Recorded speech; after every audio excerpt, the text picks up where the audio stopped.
The New Mexico High School Coaches Association, established in 1941, is an organization of New Mexico's best and most professional interscholastic coaches. Coaches across work daily to help our student athletes excel in the classroom, on the field of play, and in our communities. Students that participate in interscholastic activities attain higher grades, higher graduation rates, and higher wages. Responsible for the North-South All-Star Games, statewide Coaches Award Program, and providing multiple professional development opportunities for New Mexico's coaches. Be a great coach by coaching beyond the game. Gecko's Bar and Tapas, a proud supporter of ProView Networks. It's been a fan favorite spot for food lovers and sports fans. With not one, but two great locations, including outdoor patio, an atmosphere you won't want to miss. Gecko's, off Academy and in Nob Hill. Get into the game with Garden Swartz Team Sales. They have everything you need, from screen printing, embroidery, and digital printing services, high school letterman jackets, and all high school and club uniforms, and individual and team apparel with the most reliable brands like Speedline, Rollins, and Wilson. And don't forget to check out the latest F7 Shut helmet. It's all at Garden Swartz Team Sales. Give them a call, 505-884-1234. Garden Swartz Team Sales.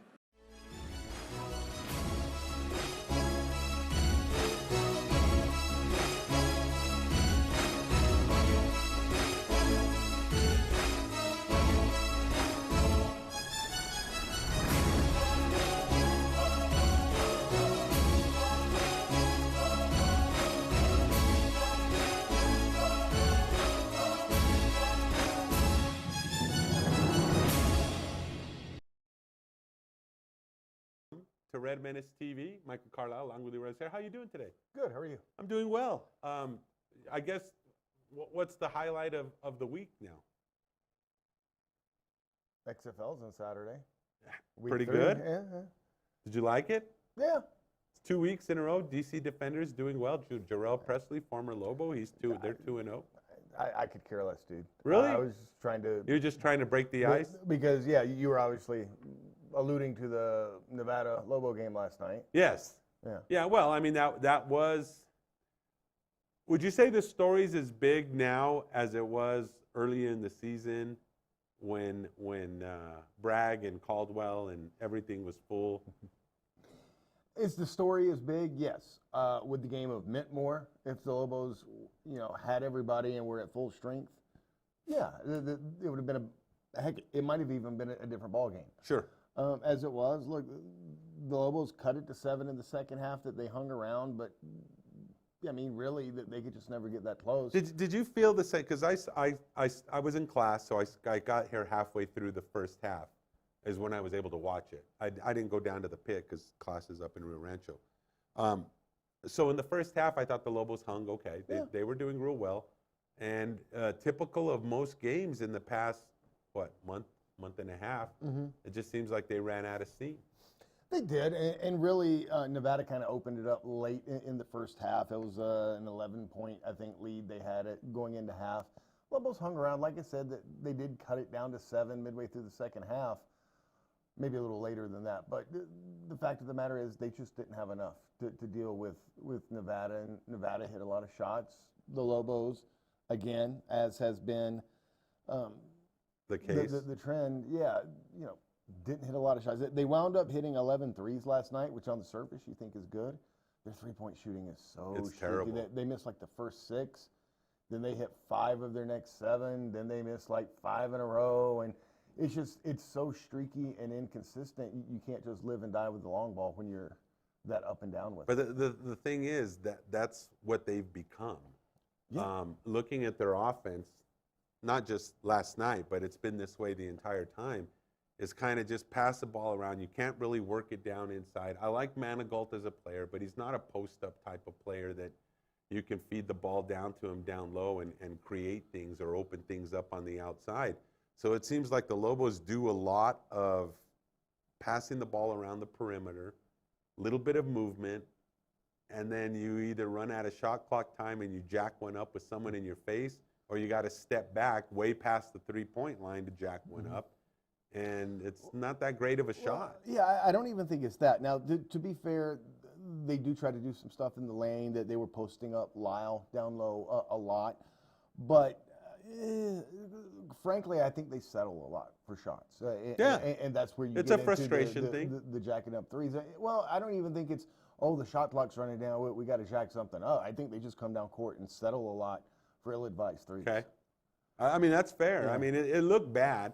And I think as Nevada pulled away in the second half, like you're saying, that really seemed to be the thing. It was almost like we're running out of time. We have to try to match three-pointers with these guys. Well, yeah, look, as you get later in a game and you're down. Well, I'm talking, when I say later, I'm talking about halfway through the second half. Yeah, but I mean, the further behind you fall, you do have to rely more on the three. I mean, that's certainly very true.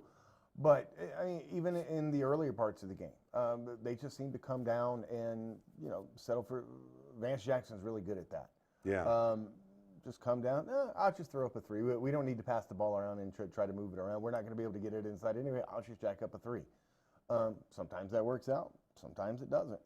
Defensively, a little slow-footed.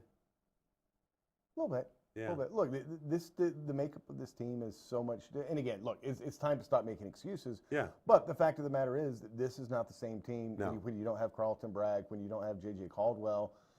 Lyle had struggled since he came back, although he had a pretty good night last night. He had 16 points. But the fact of the matter is that this is just a different team now, and you have to do things differently in an effort to win, and they're just not that good at it. Let me ask you something, and maybe this is more of a psychological question or whatever, a team chemistry thing. They seem very fragile now. It doesn't seem like Harris, the kid from Nevada, it's just like nothing shook the guy. He's obviously had a great season towards the end here Sure. with the 30 points and everything else. He's what a guy that I would call like a stone cold killer, right, on the basketball court. Oh, yeah. Lobos do not have a stone cold killer on the basketball court. They They don't don't. have someone that's going to take over and it seems like they're just a bunch of guys just kind of loosely playing team basketball, and if that. And I think that leads to what you were saying about settling for three-point shots. They do settle a lot, but I think you're right. They don't have that one guy that one guy that if you need a basket, get the ball in his hands and he's going to come through. And you mentioned Harris for Nevada, and another big night for him. Not quite 30 last night, only 28, but another huge night. And he went scoreless like the first 4 or 5 minutes of the game, and then had a big run. And yeah, that's something the Lobos are missing, is that one guy. And again, the time to make excuses is over. It's over. Because you know what you've got at this point, and you've got to go out and play with that. But the makeup of this team, again, was really different earlier in the season. And Lyle was that guy because defenses had to key in on Bragg. Right. Caldwell was leading the Mountain West Conference in assists. You had different guys doing different things, so you had to be a little more honest. Let's be really clear. The game plan for beating the Lobos is pretty simple. Let them shoot. Well, you let them shoot, and you focus in on Jaquan Lyle. And I think that's part of the reason he had been struggling since coming back. But yeah, and Alfred even talked about that in the post game. Yeah, we wanted him to shoot out there. We feel like if we get in a shootout, we're going to win those games, and especially in a game like last night. Yeah, absolutely. You dare the Lobos to shoot those. And honestly, with Caldwell being gone, with Bragg being gone, they can't control. It doesn't seem like they can control tempo, so they allow the other team to dictate what type of game is going to be played. They don't have those kind of changers that can, like, we're going to make things go faster or slower. I don't see chemistry on the court. I don't see, and I don't think this team recovers. Even going to Las Vegas, I don't see how this team recovers. I don't feel it. Yeah, look, I don't know that chemistry's the problem. I think that they're out of sorts a well, lot of time on the court because, they don't have that go-to guy.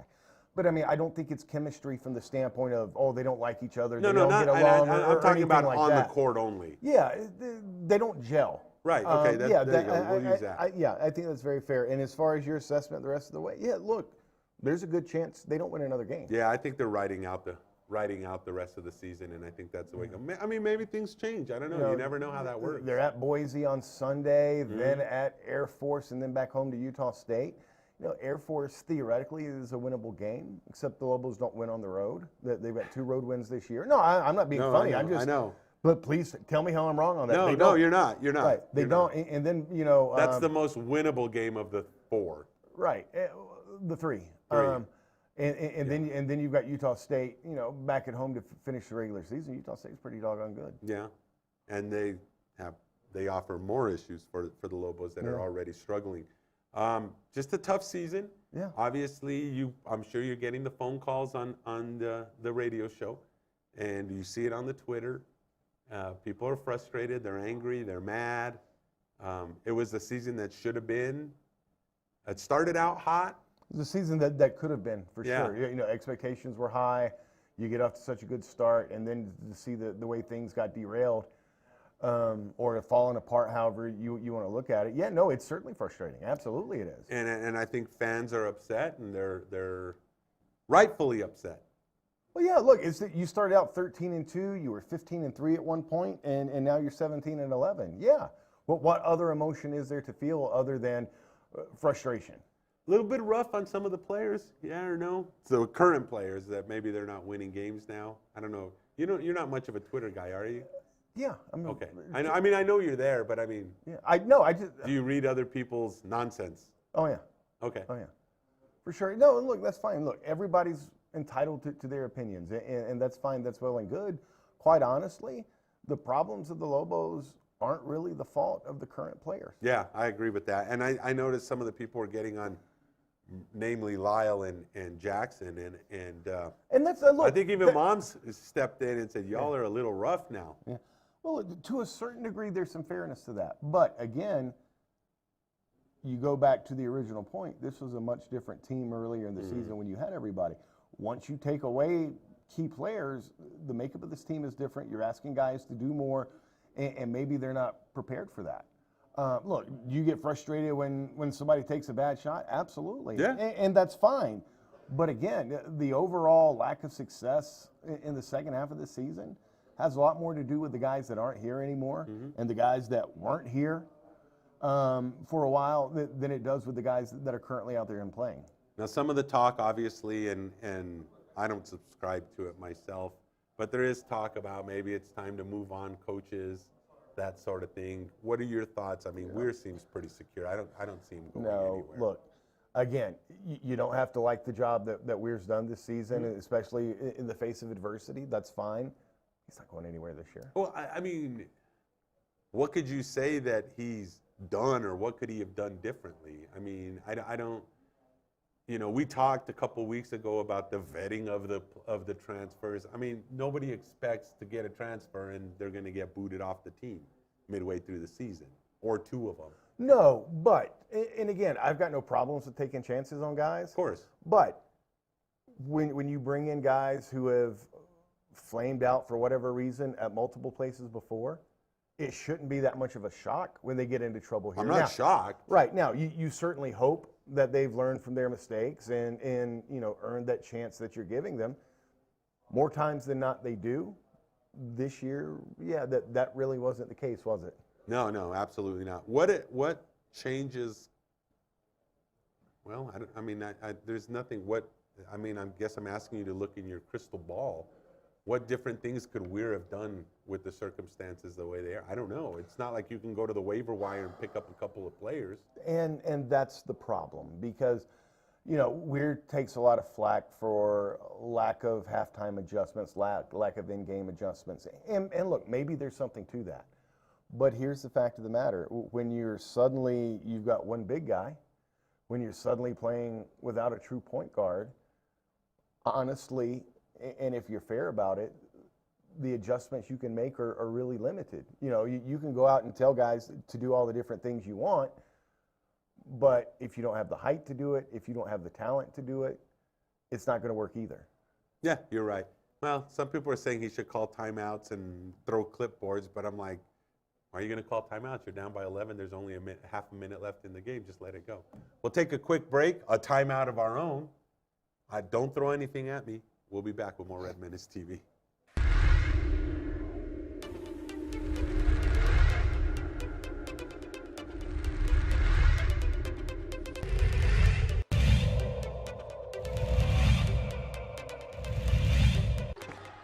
Ramos, rise and fire. He's fouled. You know, he used to coach for Del Norte. And Here's Voss all the way with the finish. He'll get the... Behind the back of the dribble. Tries to go up with the right hand. He changed hands in midair. And Hotman sent it away.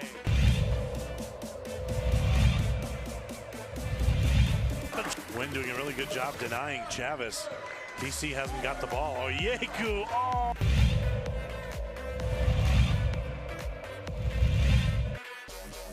Working against Watson. Oh, look at the spin move.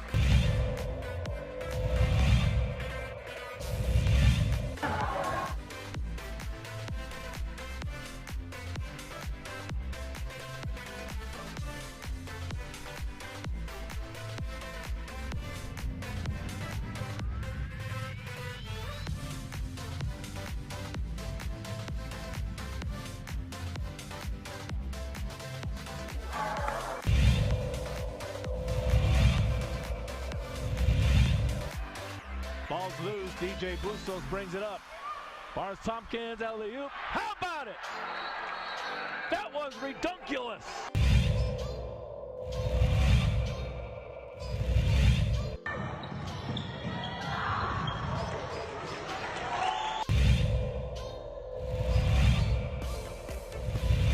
Turnover. Cable to the big fella might try to jam on home.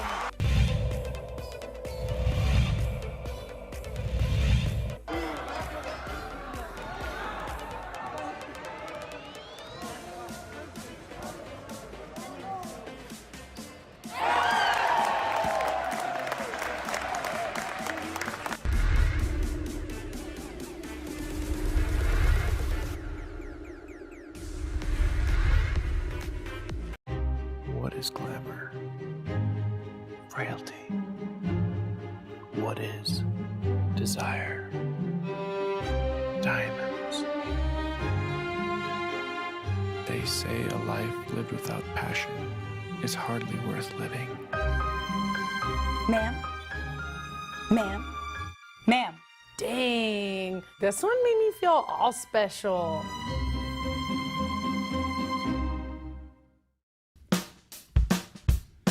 Well, I'm going to the frontier, walking to the cashier, order up a root beer and a number one. Cover it with green stuff, one scoop is not enough. Find a booth is real tough, back by the Duke. Meet my family, meet my friends in the quirkiest restaurant I have ever been. All of Albuquerque's favorite spot, it's the Frontier Restaurant. The Frontier Restaurant is a proud supporter of ProView Sports Network. Don't sacrifice quality and flavor when you're in a hurry. Golden Pride offers ribs, fried chicken, green and red chili breakfast burritos, and Frontier Cinnabons. 4 great locations, or visit us online at goldenpride@abq.com. Golden Pride Barbecue Chicken and Ribs, proud supporter of ProView Sports Network. Car Crafters, proud supporter of ProView Sports Network. Are you sure we're supposed to be doing this? Don't worry, I've watched him do it 1,000 times. Come on, what's the worst that can happen? No! Bad dog! Hi, welcome to Car Crafters. What happened? Don't worry, we'll make it like it never happened. Car Crafters, it's like it never happened. Sadie's is a proud supporter of New Mexico high school sports and athletics, and we here at ProView Networks would like to thank Sadie's for their continued support in helping us bring you all of your New Mexico high school sports coverage. All right, welcome back. The return of Red Menace TV from the break. Speaking of returns, there was the return of Steve Alford, or what's the name again for Steve Alford again? Steve Alford, the patron saint of Lobo victories? Yes, that's it. Regular season victories. No, just Lobo victories. Oh, just Lobo victories. Yeah. Okay, you changed it. No. Yeah. No, That's the only one that you did. Okay, all right. So a big talk yesterday before the game about, are you going to boo? Are you going to clap? Then, of course, Craig Limp Noodle was there as well. And I don't think there was as much, are you going to clap or are you going to boo? Are you going to boo more or are you going to boo less? And then, of course, the guy that nobody thought would be booed was Mayor Tim Keller. Hey, how you doing? So, of the three gentlemen that were there, who received the loudest boo? Neil. Neil? Yeah. And was it measurably louder? Yeah. Oh, yeah, okay. Yeah, it was measurably louder, yeah. And then the next question, was it Alford or Mayor Keller? Alford. Alford was next? Yeah, and then Keller. Were you shocked by the boos for Alford, or not really? No, not really. Did they talk about it on the radio show as much as they did on Twitter? No. Okay. Were you good with it? Yeah, I I don't as a fan. Look, if you're a fan, you can do what you want. Yeah, you bought the ticket. Right. If you're upset about the way he left, boo. And that's what they did. If you're appreciative of the success that he had here or he and Noodles had here, then cheer. I mean, that's Or fine. boo. That's your prerogative. Yeah. Alfred did get some cheers. Yeah. So it was certainly more boos than cheers, though. Okay. All right. Well, I'm just saying it was a curious thought. I didn't get a chance to see that because I saw the videos, the Twitter videos, because I think everyone took a Twitter video for that. So, but I didn't get to see it on the show or on the broadcast. And I don't even know if they showed it on the broadcast, to be honest. Oh, okay. All right. Cool.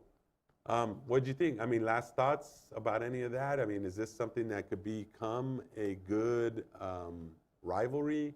Well, if both teams hold up their end of the deal, absolutely. The problem is, with everything that's going on with the Lobos, in either of the matchups, the one at Reno a few weeks ago, the one last night here, the Lobos weren't in a position where they could hold up their end. But I'm talking future now. Right. If you can be in a position where you can hold up your end of the deal, yes. Okay. But right now, they're not in that position. Awesome. All right, cool. Switch gears real quick. I don't know why I'm talking baseball, but I am, because I guess that seems to be the big deal. A lot of Astros hate. Yeah. How come there's not as much Red Sox hate? Didn't they cheat too? Well, because baseball hasn't released their findings on their Red Sox investigation Oh, yet. okay, so that's not official. That'll probably come later this week or next week. And at that point in time, yeah, you're going to get a lot of Red Sox hate as well, I'm sure. You think so? Well, because everyone hates the Red Sox, right? Well, sure. But I mean, once you know for sure, you'll have that hate as well. Hopefully they'll learn from the mistakes of the Astros, and if they're going to apologize, at least pretend to be sincere. Is it a big deal? I mean, yeah.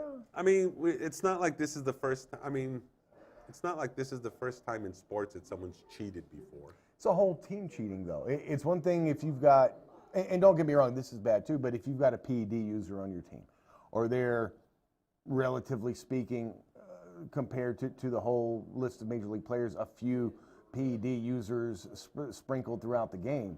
It's another thing when a whole team in a concerted effort is cheating to win ball games. Yeah, it's a huge deal. All right, because I was the last time I was mildly interested in baseball, Sosa, McGuire, and then Barry Bonds after that.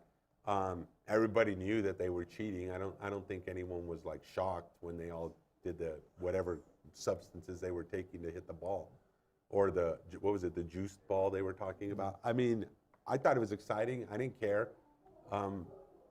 People cheat. People try to cut corners. People try to do things that, in all sports, it's not like this is just a baseball thing. And it kind of freaks me out that it's such a big deal. It's like, okay, so they kind of got away with something. It's like, you don't think anyone else is trying to get away with stuff too?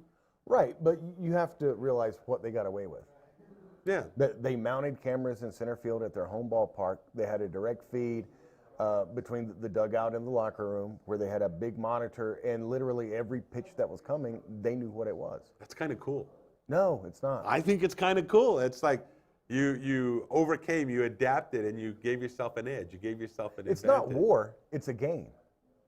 Right, exactly. So it's not a big deal. It's a game. No, I'm sure. it is a big deal. So you don't think other teams wanted to do that? They just didn't think about it? Well, it ain't that hard to think about.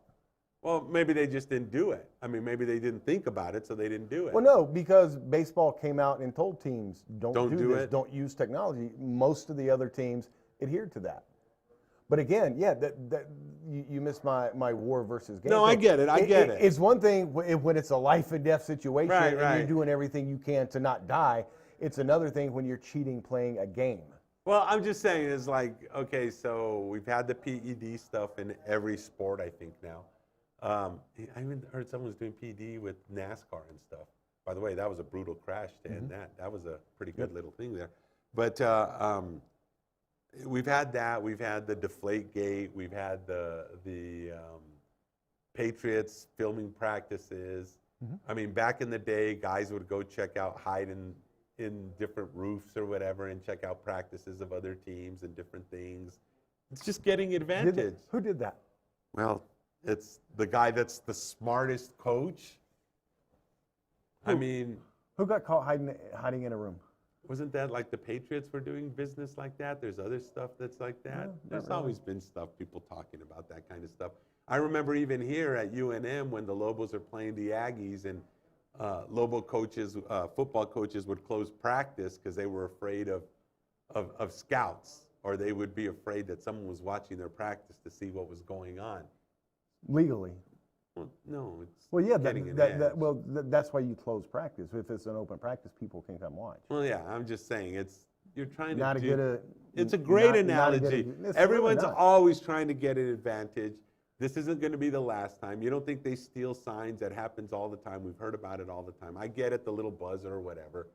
I just think it's kind of cool. I don't care. It doesn't bother me. It really doesn't. But you don't care about baseball. So I really don't. I really don't. The fact that you're not bothered by this, it's not that surprising. In all due respect, in this situation, because you don't care about baseball in the first place, your opinion really doesn't matter. Well, on this one.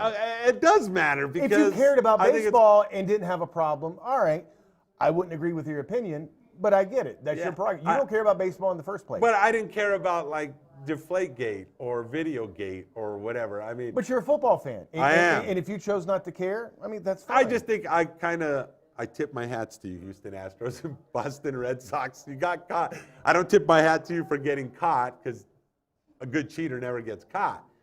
But look, you tried to get an advantage and you were able to do it to win a World Series. They can't take that away from you, right? World Series forever. No, yeah, they're not going to take it away. Of course they're not. They can't. How can you take it away? It's like other teams in the NCAA when they get busted for whatever and we're going to vacate their victories. Whatever. We're already there. I mean, go ahead, vacate it. You're not going to take the championship away. It's there. Agreed. Right? I mean, in college athletics, I mean, you don't think that they cheat at higher levels with players? And I mean, we've heard about it all the time. And it's like they still have their championships. It still happens. Everyone's always looking to get an edge, no matter the sport, no matter what it is. Everyone's always looking at an edge. Back in the day, I think long before you were born, the Cowboys were the first ones to use their big scouting system in computers, and they said that's cheating. They're using technology. It's just like, no, it's just using what's there and making it work. That's all it is. You're getting an edge. I'm good with that. The Astros didn't use what was there. They put stuff there in order to gain an edge. Right, that's good. I'm good with it. They use technology to get an edge to win. I mean, it's not like they tapped into the TV cameras. They actually mounted their own cameras. That's cool. It's really I'm good with it. Well, but see, you have no morals. So, I mean, the fact that you're good with it, not that surprising. Yeah, well, I guess that's it, because it's like I don't. For those of us who live our lives by a code. Oh yeah, it's a code. Yeah, it's not a good thing. The code of the sports fan. That's you. No, the code of doing the right thing. I mean, so like, what if you found out that the Cubs were cheating? Would you have wanted them to vacate that World Series victory?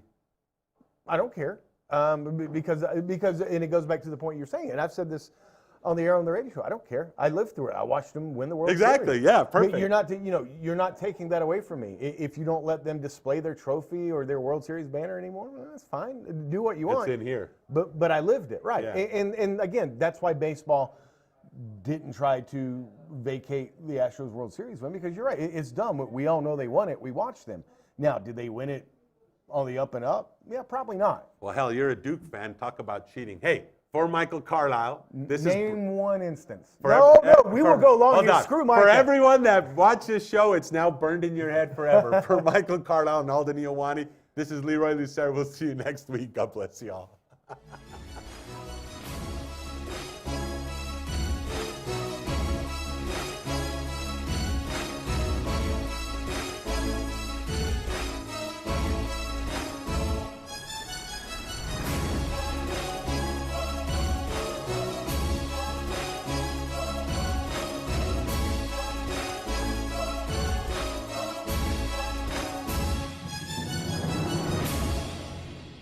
Jackson Compaction wants to help you keep your green. And keep the community green as well. Jackson Compaction has worked hard to maintain the same prices since day one.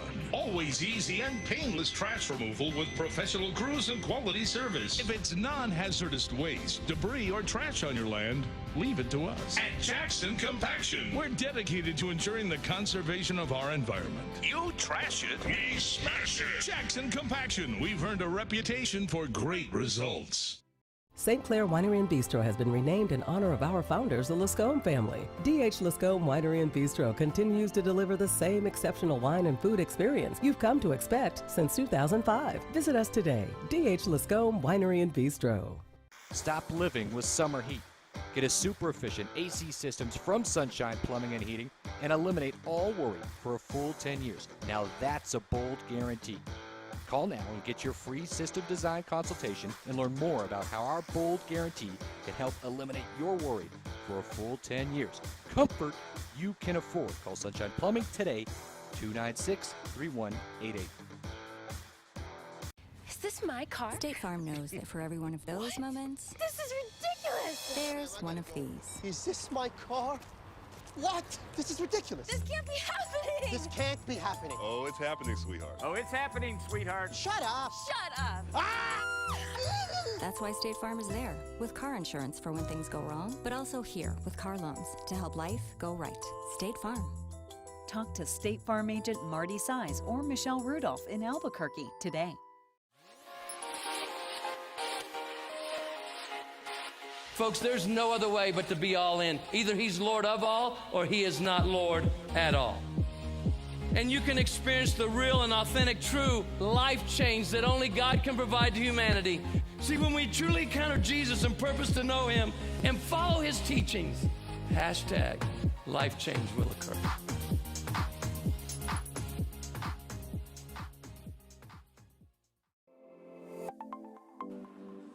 Get into the game with Garden Swartz Team Sales. They have everything you need, from screen printing, embroidery, and digital printing services, high school letterman jackets, and all high school and club uniforms and individual and team apparel with the most reliable brands like Speedline, Rollins, and Wilson.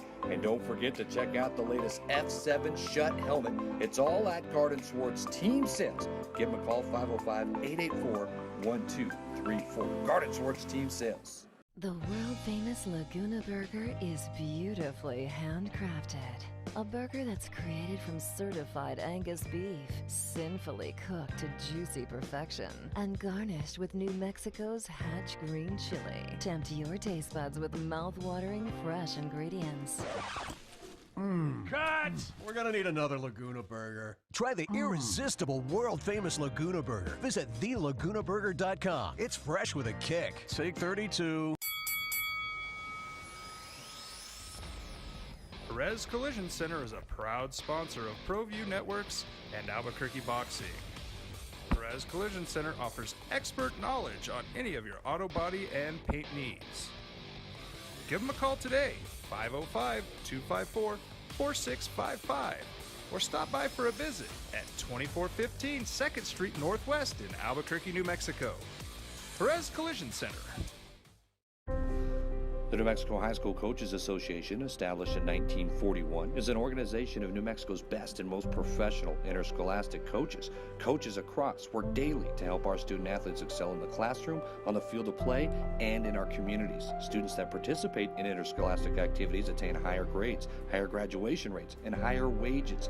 Responsible for the North-South All-Star Games, statewide Coaches Award Program, and providing multiple professional development opportunities for New Mexico's coaches. Be a great coach by coaching beyond the game.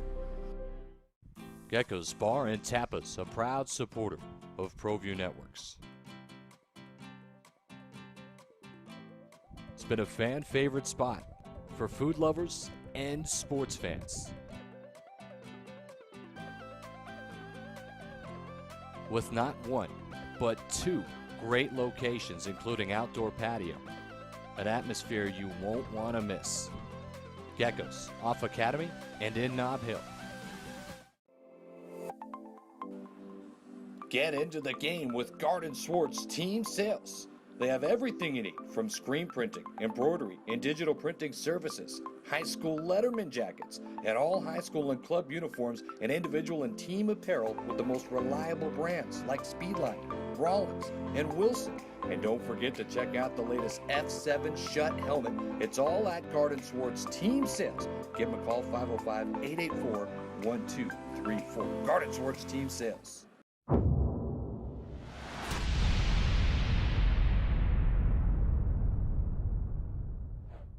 Welcome to the place where we talk about people getting punched in the face. This is Cage Minds.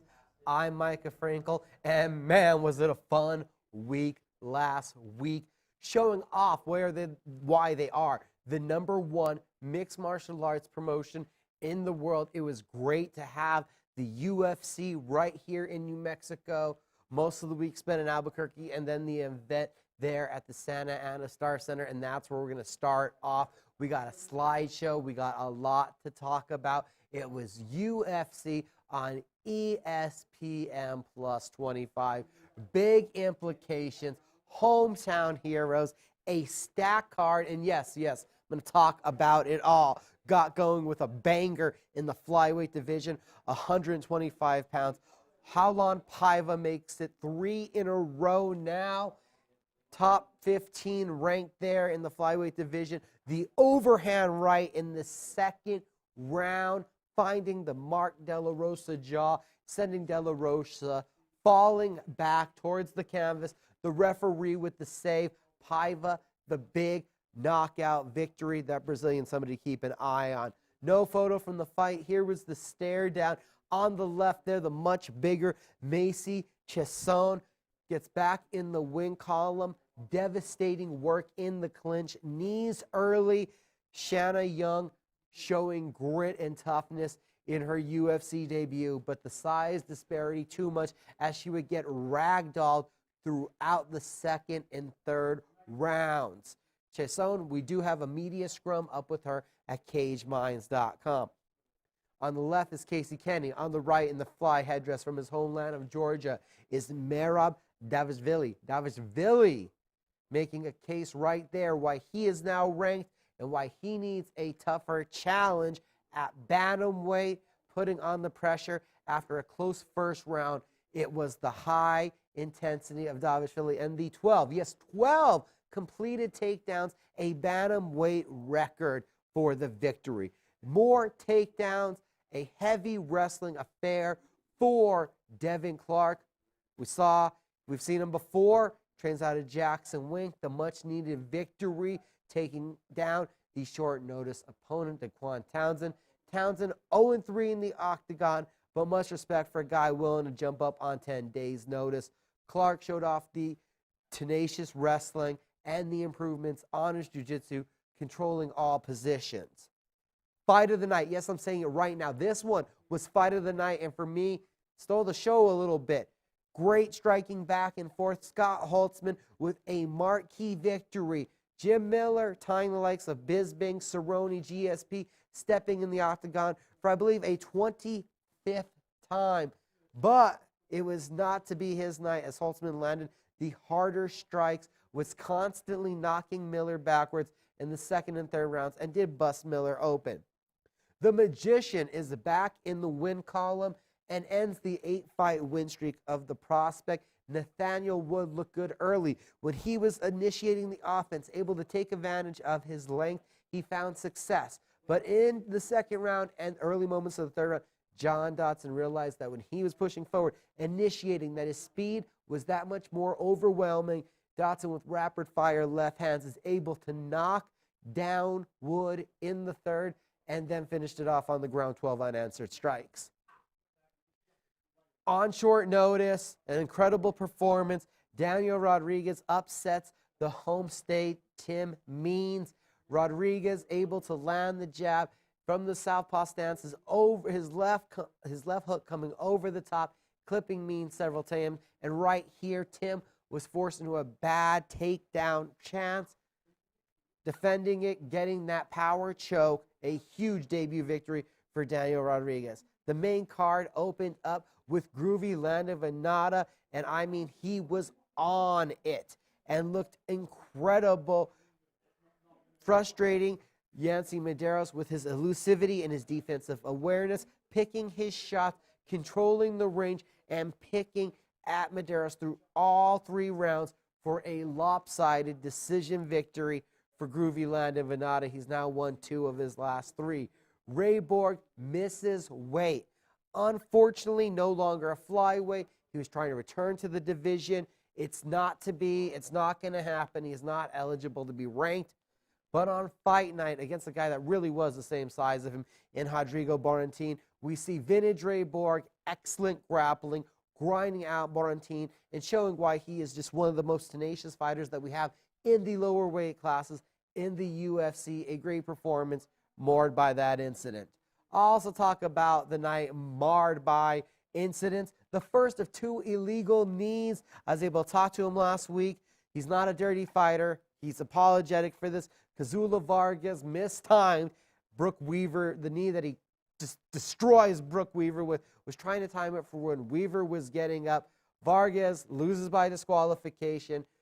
Weaver, the winner, a tough guy who harkens back to the Pride Fighting days, didn't feel like it's a win. 2 young guys to keep an eye out on.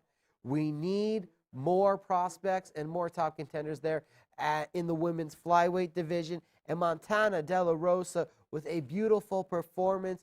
It was a little close early on with Mara Barella having 90 seconds of control time in the first round. But from there on out, De La Rosa just owned the fight. Takedowns, control, advantageous striking, a huge victory, rebounding from her husband losing earlier in the night. We have a second disqualification. This one comes in the co-main event. Diego Sanchez was not having a good night. The Nightmare was getting beat. He was getting stuffed on his takedowns. And right here, unfortunately, he gets bailed out by this knee.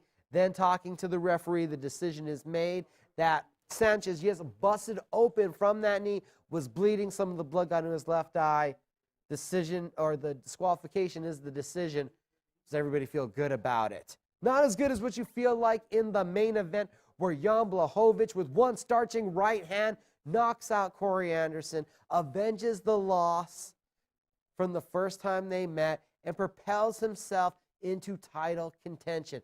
That Polish power showing off, able to disengage, defend the takedowns, pepper with his jab, and then find that home run punch. He's won 7 of his last 8, right there. 3 big knockouts in that span, not to mention 2 over former champions. Great wins for Jan Blachowicz. And we'll hear more about that right now, as I was at the post-fight media scrums, and we're going to hear from John Jones. Yes, he was in attendance, Jan Blachowicz, and John Dotson. Man, it was an awesome fight, man. I thought Jan Blachowicz did a hell of a job. His boxing looked great. Corey seemed slow tonight. It just seemed like something wasn't clicking in there. He seemed slower, more hesitant on his takedowns. You know, honestly, I think he was more worried about fighting me than fighting Jan Blachowicz. And it showed a valuable lesson of what happens when you look past opponents. You know what I mean? I think Corey Anderson tasted humble pie tonight. I still thought Corey was going to win the fight, but Jan had other plans. So does Jan have a legit case in your eyes to fight you next? Yeah, absolutely. I think everyone knows the winner of that fight, we're in title contention, and to finish the fight the way he did, a first-round knockout, I don't see how the guy could be denied. Of course, obviously, everyone's going to ask about the potential rematch with Dominic. If you move past that as consideration? No, it's something I definitely consider. I think in order for a Dominic Reyes rematch to happen, it's going to take just a few meetings. Man, it was an awesome fight, man. I thought Jan Blachowicz did a hell of a job. His boxing looked great. Corey seems to with the UFC to make that happen. If we don't rematch, I'm fine with that too. I feel like I won the fight. Definitely won round 3, 4, and 5. We know that you like a challenge. Did Jan's performance tonight seem to fight to you that he'd be more of a challenge than you expected previously? Jan's been looking great, man. The way he knocked out Luke Rockhold, the way he just knocked out Corey Anderson. I mean, both of those guys aren't really known to be able to take a punch, but he's pulling the trigger and he's landing those big shots, and I think he's very deserving. Do you see going yourself up to heavyweight soon? I could see heavyweight happening eventually, but it's definitely not on the forefront. I think there's a lot of work to do in the light heavyweight division. The only way I would go up to heavyweight is to challenge for the title right away. A week away from the fight, do you have in mind when you'd like to return and be back for your next one? So I'm a week away from my last fight. To the day, I feel 100% recovered. My bruises went away in less than a week, which I think is rare. I'm walking on my feet. I got tight dress shoes on right now. My feet aren't swollen. You're able to do that after a fight. Yeah, man. Everything's the healing's doing better. You know, I'm just trying to be a better professional, taking better care of myself.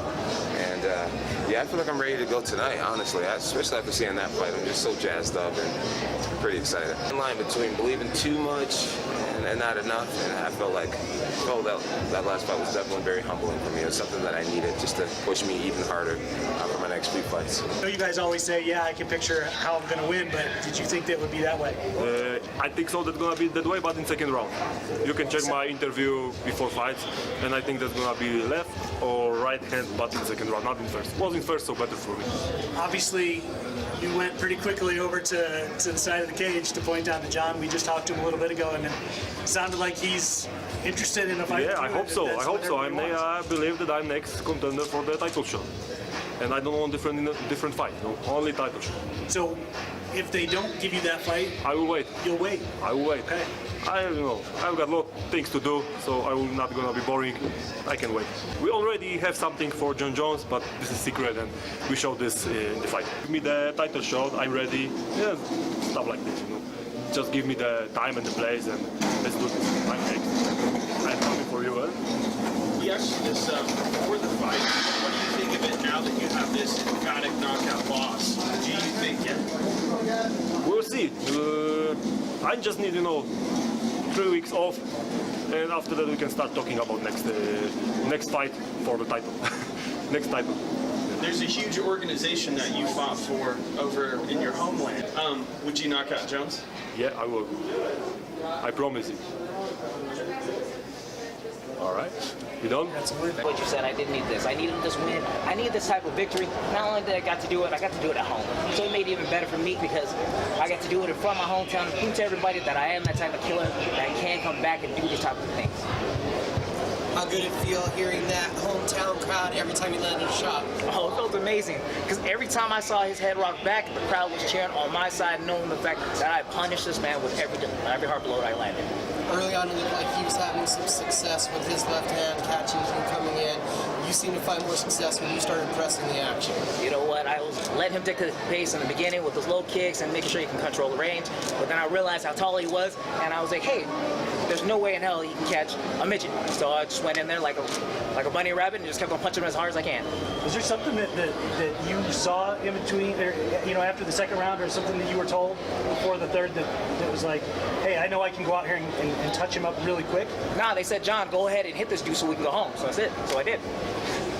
They're like, yo, let's go. Blitz and blitz again. So I blitzed, and then he gave in, blitzed at me, so I blitzed him again. Well, actually, they are doing me a favor, because you keep on seeing how these guys are being propelled throughout the division every single time they beat me. So that means that I'm a huge victory over anybody in the division.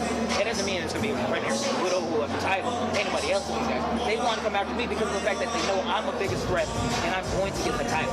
So for me, I just need to go ahead and have that mental game back in my head and just say, hey, y'all want the champ, let's go. I might not get the belt, but I'm ready for it. Here, put somebody in front of me, they already know I don't turn fights down. So whoever they throw in front of me, whether it be a prospect, an up-and-comer, or a guy who's a straight-up veteran who's going to be a monster that thinks that they're going to hurt me and destroy me and take my pride, my soul is a happy little killer, and I'm going to be doing it every single way with a smile on my face and a grin on my balls. What is glamour? Frailty. What is desire? Diamonds.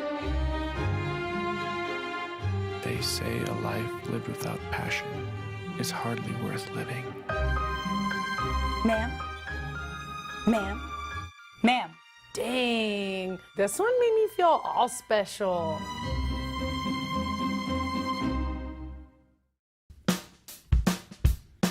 Well, I'm going to the frontier, walk up to the cashier, order up a root beer and a number one. Cover it with green stuff, one scoop is not enough. Find a booth is real tough, back by the Duke.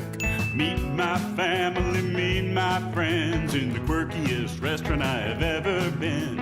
All of Albuquerque's favorite spot, it's the Frontier Restaurant. The Frontier Restaurant is a proud supporter of ProView Sports Network. Don't sacrifice quality and flavor when you're in a hurry. Golden Pride offers ribs, fried chicken, green and red chili breakfast burritos, and Frontier Cinnabons. 4 great locations, or visit us online at goldenpride@abq.com. Golden Pride Barbecue Chicken and Ribs, proud supporter of ProView Sports Network.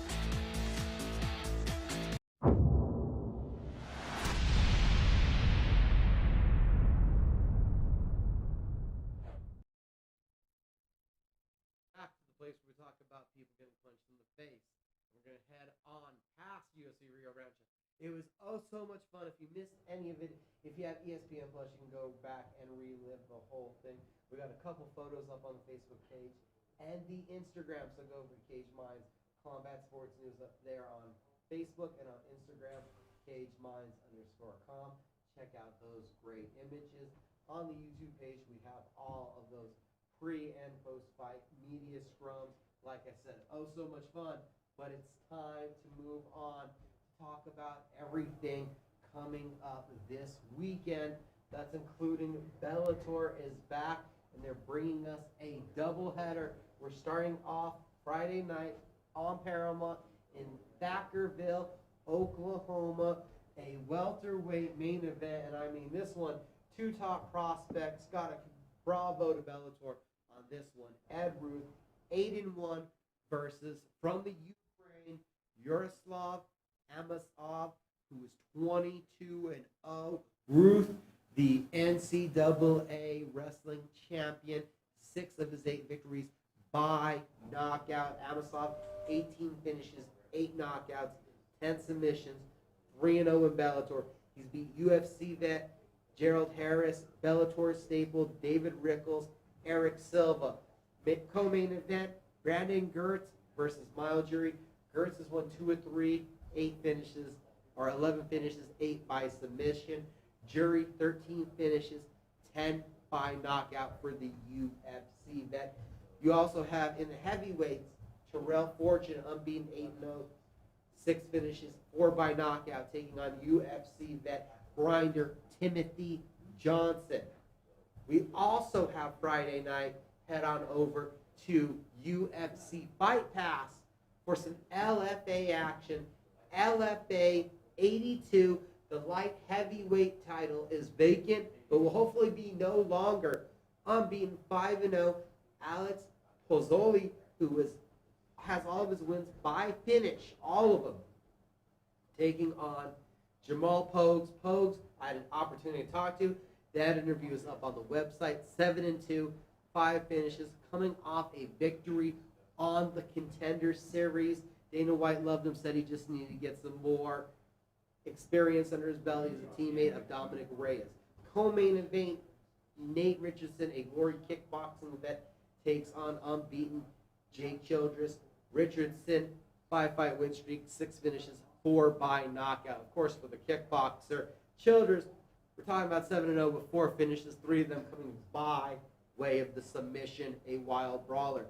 Unbeaten judoka Pauline Macias, a good friend of Ronda Rousey, a high-level judoka, takes on Dana Gruer. Gruer is 2-2, but those last 2 wins are under-minute knockout victories.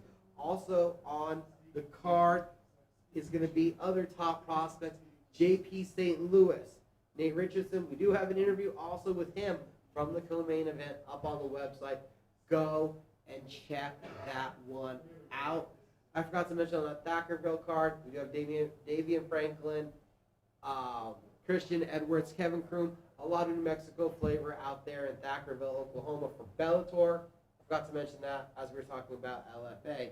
We'll move on also to Saturday, because Bellator is back, like I said, in a big way. We have a doubleheader from Thackerville, Oklahoma to Dublin, Ireland. The 3 arena, you have Bellator action. The main event, Liam McCord, who's on a 3-5 win streak, takes on Germany's Judah Ruiz, who is 6-4, 4 straight wins, and 4 submission victories, including back-to-back submissions.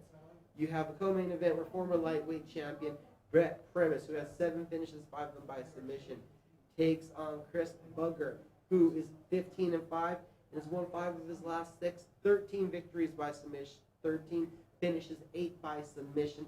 That one will most definitely be hitting the ground. You have big-time vets Beck Rawlings, Ricky Bandejas, Charlie Ward, and Georgie Katahanian, all part of that Bellator card there in Dublin, Ireland. The UFC, of course, we have more UFC action coming up this weekend, and they are going international. The UFC is in New Zealand, Auckland, for a fight night starting at 2 p.m. here local time. A top 10, number 6 versus number 7 in the lightweight division. We're talking about the Irish Dragon, Paul Felder, 10 wins by knockout, 17-4, taking on Daniel Hooker, 19-8, 17 submissions, 17 finishes, 7 submissions, 10 by knockout, has won 6 of his last 7. It's time for moving day at 155 pounds. You also have in the co-main event, 23-year-old Jim Crute, the tough Aussie, looking to shine there in front of his homeland against Michael Jurarek. Jurarek, a Polish fighter with 10 wins by knockout. Also on the card, you have top prospect Kai Kara France in the flyweight division. Not to mention on short notice, Angela Hill taking on Lakbumi from Thailand. So some great action coming at you from Auckland, New Zealand, all again on UFC Fight Pass. And the rematch that you've all been waiting for inside of the ring, it's Wilder Fury 2, the WBC title, the lineal title could be evaporated. The WBC heavyweight title on the line. Wilder 42-0 and 1 draw, 41 knockouts. Where you have on the other side Tyson Fury at the 29 0-1 with 20 knockouts. Will it be that overwhelming, massive power of Deontay Wilder, or is it going to be the agility, the elusiveness, and the boxing acumen of Tyson Fury that will reign through? It's on pay-per-view. It's the heavyweight title fight. If you're a boxing fan, this one is must-see. Now, talk about boxing. Let's real quick touch on the local scene. Matthew Griego, Ronnie Baldonado, ABF title fight still going down. March Madness Fresquez Productions presenting at Athletic Casino on March 7th. Jordan Garcia, Sante Giron, and Lorenzo Benavidez going to be a part of that card from what I understand. And then 3 weeks later, right here, ProView Networks, Kiva Auditorium, Legacy Boxing Promotions presents March Madness. You have Jason Alarconcito Sanchez coming back to his homeland. New opponent, Almin Jijoka is going to be facing him. Guero Sanchez, Angel Baby, both still on the card. A lot of action to look forward to here in the sweet science in the world of boxing locally. A lot to talk about this week. Hope you kept up with all of it. Check out some fights this weekend. Big time boxing, great MMA. CageMinds.com going to be covering a lot of it. Great interviews up. It was a great show today. It's been great getting to chat with all you guys about combat sports. Have a good day.